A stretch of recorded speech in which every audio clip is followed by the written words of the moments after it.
अब कतल कलामी की माजरत, चूँकि एक ब्रेकिंग न्यूज़ भी हमारे पास आ रही है, अपने नाज़रीन को वो भी हम दे दें, फिर आपकी जानिब दोबारा आते हैं और इस अहम मसले के ऊपर और इस अहम फैक्टर के ऊपर आप गुफ्तगू कीजिएगा कि ईरान की जानिब से इसराइल पर मिसाइल दागे गए हैं। इसराइली फ़ौज की जानिब से बताया गया है, ईरान की जानिब से इसराइल पर मिसाइल दागे गए, इसराइली फ़ौज की जानिब से ये बताया जा रहा है। तो ईरान जवाब दे रहा है और मुसलसल जवाब दे रहा है, और ईरान की जानिब से इतने बड़े हमले के बाद भी मुसलसल जवाब दिया जा रहा है। ईरान की जानिब से इसराइल पर मिसाइल दागे गए हैं, इसराइली फ़ौज की जानिब से ये बताया गया है। तो मिसाइल दागने का सिलसिला ईरान की जानिब से मुसलसल जारी है, रिटेलिएट किया जा रहा है, ईरान की जानिब से मुसलसल बदला लिया जा रहा है और ईरान की जानिब से अब इसराइल पर मिसाइल दागे गए हैं। इसराइली फ़ौज की जानिब से भी ये बताया गया है। तो आपको बताएं कि अमेरिका की जानिब से हमला किया गया, ईरान की जौहरी तंसीबात को निशाना बनाया गया, लेकिन उसके बाद ईरान की जानिब से एक बार फिर इसराइल पर मिसाइल दागे गए हैं, इसराइली इलाकों में सायरन बज उठे हैं, इसराइली मीडिया ये रिपोर्ट कर रहा है। तो ईरान मुसलसल बदला ले रहा है, ईरान को जारियत का निशाना बनाया जा रहा है, ईरान का जज्बा कम नहीं हो रहा है और ईरान की जानिब से इसराइल पर मिसाइल दागने का सिलसिला मुसलसल जारी है। तो जौहर सलीम साहब भी हमारे साथ मौजूद हैं। जौहर सलीम साहब, एक तो इकोनॉमिक के ऊपर हम जो बात कर रहे थे कि चाइना के और रशिया के जो वहाँ पर इंटरेस्ट हैं, इसके ऊपर तो हम बात करेंगे ही अपनी गुफ्तगू में, आप इसका जिक्र कीजिएगा।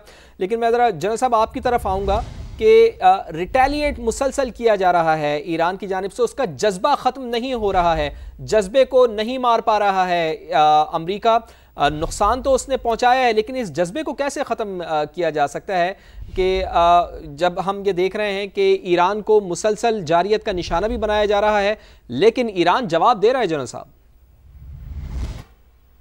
देखिए, उनके पास एक ही अभी इफेक्टिव सलाहियत है, और वो जो मिसाइल वो रिस्पॉन्ड करते हैं, वो एक्चुअली ये जेस्चरिंग पोस्चरिंग होती है कि what have it brought to इस चीज से फिर अंदाजा लगाएंगी बाकी ममालिक भी, बाकी कौमें भी कि इजराइल अमेरिकन हमलों के बाद ईरानियन की क्या कंडीशन है जी, इस वक्त उनकी सिचुएशन क्या है और कंडीशन क्या है।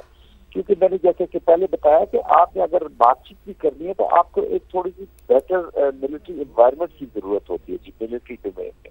जब तक वो आप अचीव नहीं करेंगे तो आप फिर जो है वो टेबल के ऊपर एक अहम प्लेयर नहीं है जी, आप you're absent from the table, आपके पास वहाँ पे कुछ भी नहीं है। फिर एम्बेरसमेंट वाले मुआहदे होते हैं, फिर ट्रीटी ऑफ वर्सेल टाइप चीजें होती हैं जी।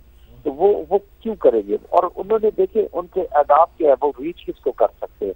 वो रीच कर सकते हैं इजराइल को, वहां से जिसने मिसाइल दाग रहे हैं जी, वो फायर कर रहे हैं। तो इजराइल भी, अभी इजराइल और अमेरिका समझे कि आप एक ही रिस्पॉन्स है जी, वो चाहे इजराइल पे जाए या अमेरिका पे कोई एसेट्स को या अमेरिकन इंटरेस्ट को वो टारगेट करे, it is one and the same. Now this conflict is between America, US and United states और ईरान के बीच में, और इजराइल जो है वो पार्ट ऑफ द स्ट्रेटजी है, पार्ट ऑफ द रिस्पॉन्स है, और वो टारगेट होगा जी। और वो उन्होंने टारगेट करके अपने एज ए नेशन, जो अभी आप थोड़ी देर पहले बात कर रहे थे कि Iranians are not ordinary, Iranians को मिस रीड मेरा ख्याल में कर रहे हैं प्रेसिडेंट ट्रम्प जो है, वो मिस रीड कर रहे